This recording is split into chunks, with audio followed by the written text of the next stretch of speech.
Vous avez probablement un petit pantalon en lin dans votre placard, non? Une petite chemisette? Un collant en lin, une chaussette.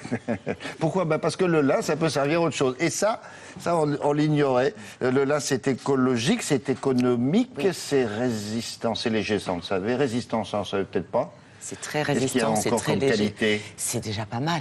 Non, c'est déjà bien.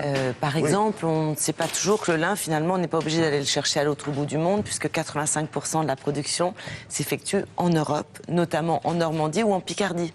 Et ça pousse... Des champs de lin? Des champs de lin, absolument. Et ça pousse pratiquement tout seul, c'est-à-dire il n'y a pas besoin d'irrigation, ça pousse simplement avec l'eau de pluie. Pas besoin de produits chimiques non plus. C'est incroyable. Donc c'est très positif.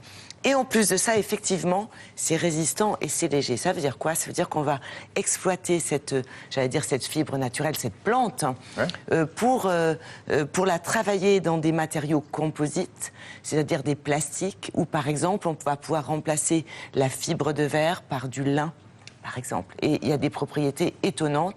Si je vous dis, par exemple, raquettes de tennis. Eh bien, dans les raquettes... Du cordage ou de l'intérieur du cadre. L'intérieur du cadre.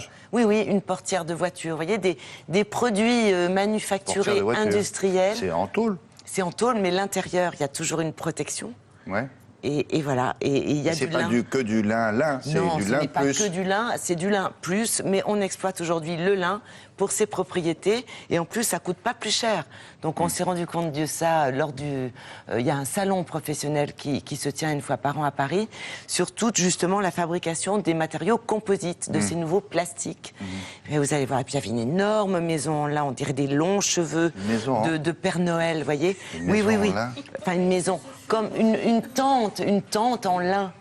C'était impressionnant. À part ça va, vous? Très bien. Ça va bien.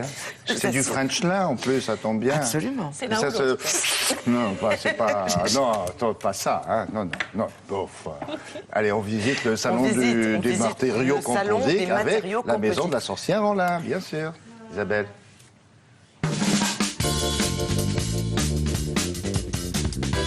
Le lin est une fibre qui est essentiellement utilisée aujourd'hui dans le textile, mais qui se développe de plus en plus dans d'autres usages, et notamment compte tenu des propriétés de la fibre de lin, qui est sa légèreté, qui est sa résistance mécanique, et qui aujourd'hui a les mêmes propriétés qu'une fibre de verre, qui est utilisée dans toutes sortes d'applications industrielles.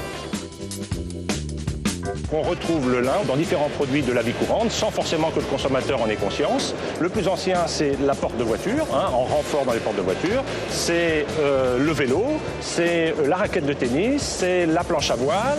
C'est beaucoup de produits qui nous entourent et qui, avec des prix qui ne sont pas plus chers que les autres produits. Nous avons incorporé du lin dans la planche à voile pour réduire le poids, et maintenant on incorpore aussi du lin dans les cadres de raquettes pour aussi réduire le poids et réduire les vibrations parasites qui sont générées lors des frappes. En termes de prix, ce n'est pas plus cher, les raquettes sont vendues à partir de 50 €. On est fabricant de produits composites à base de fibres naturelles pour l'industrie automobile. Dans cette portière, on va retrouver un composite à base de fibres naturelles, la fibre de lin, et du polypropylène recyclé. L'intérêt pour le constructeur automobile, c'est qu'un composite tel que celui-ci, il est à résistance égale, plus léger que la technologie standard qui est le plastique injecté. C'est intéressant parce que quand on allège un véhicule de 10%, on consomme 13% de carburant en moins. Alors le lin va se développer dans les années prochaines dans tous ses usages techniques et dans la vie courante, nous aurons de plus en plus d'objets à base de fibres de lin. Le lin, l'avantage, c'est que c'est un produit local, produit en France, qui est propre, c'est-à-dire qui se produit sans produits phytosanitaires, sans irrigation. Et puis vous avez par exemple ce type de produit. Alors ça, c'est une chaise qui a été dessinée par un grand designer français et qui est constituée en lin et qui est à 95% recyclable. Est-ce qu'on peut avoir des chemises composites aussi? Parce que ça se froisse, ces chemises en lin. Ah, ça, je suis d'accord avec vous. Ça. Je n'aime pas du tout la fibre. Au bout de 5 minutes, c'est magnifique, mais torchon. c'est... Bah, ouais. Voilà. Alors, c'est tout le problème. il faut vivre avec son fer à faut repasser. retourner voir vos copains industriels et chercheurs, de façon à ce qu'on ait des chemises, qu'on ne soit pas obligé de se la repasser. Ça, En permanence, toute la journée. Ça je brûle suis à la tout à fin. fait d'accord. Ça suffit, cette affaire. Très bien, vive le lin, merci beaucoup. Ah, fabuleux.